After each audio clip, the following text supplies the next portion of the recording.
you've got a bucket list, because I know you do. And I reached into mine, and I pulled it out, and it said, drive a supercar. Now, who hasn't wanted to drive a supercar, right? But I'm thinking, who's going to let me drive their super expensive toy?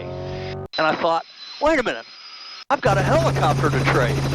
And that's how Walt and Nicholas Schuster ended up in Chopper Guy 1. So what did you think when I texted you and said, hey, I'll trade you a flight in a helicopter if you let me drive your McLaren and your Vette?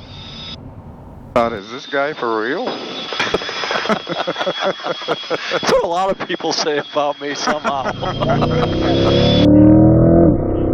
Now the cool thing when you buy a new Vette, GM gives you a coupon for a Ron Fellows Corvette Owners School, and McLaren offers driving experiences around the world. What fascinated me was the Vette's grill camera that records your driving. There's 100 miles an hour for Nicholas. Now my bucket list is shorter thanks to Walt. You think it's a fair trade? I do. I think so. All good. And how cool is it for 18-year-old Nicholas to have a dad who lets him drive the supercar anytime he wants?